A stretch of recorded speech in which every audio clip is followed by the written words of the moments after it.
Brigitte Lahaie, Sud Radio, le sexe au conseil. Alors, il faut devenir les acteurs de sa sexualité.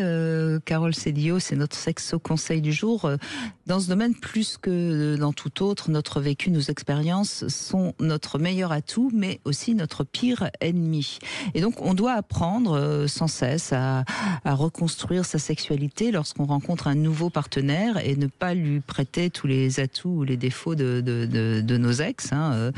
Et c'est important parce que sinon on va être pas vraiment dans la rencontre.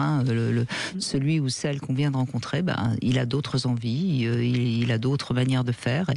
Et il faut apprendre à nouveau à tout oublier et à faire confiance. Et c'est pas si simple dans le domaine sexuel.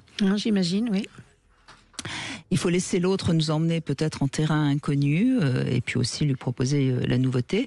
Mais ça ne veut pas dire pour autant qu'il faut nier ce qu'on aime et ce qu'on est, bien sûr. Et c'est toute cette réadaptation, si je puis dire, qui est parfois difficile et qui ne va pas forcément se passer comme on voudrait. Et c'est pour ça que je dis il faut être acteur de sa sexualité et accepter de s'amuser peut-être s'il y a des ratés, s'il y a des choses qui posent problème, et puis évidemment être ouvert au jeu de l'autre, comme lorsqu'on fait par exemple un spectacle d'improvisation. C'est comme ça que ça marche. Oui. Et en même temps, c'est intéressant parce que on peut remettre ça aussi dans notre propos d'aujourd'hui, parce que évidemment, oui, masculin, féminin, justement là, c'est bien sexué véritablement.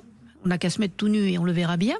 Mais se joue aussi derrière justement ce masculin-féminin, se joue aussi les croisements de l'anima et de l'animus, bien évidemment. Donc dans la façon qu'on peut avoir de vivre notre sexualité, de faire l'amour avec l'autre, etc. Certes, c'est l'homme et la femme, bien incarnés, mais se joue aussi tout ce qui s'est joué dans le masculin de la femme et le féminin de l'homme.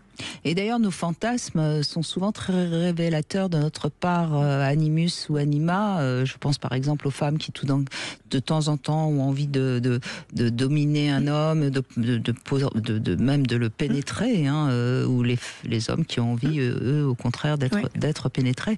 Là, on voit bien que ce fantasme-là parle de notre animus ou notre anima, et c'est intéressant de l'entendre, de l'accepter. Après, on passe à l'acte ou pas, ça c'est le choix de chacun, bien sûr.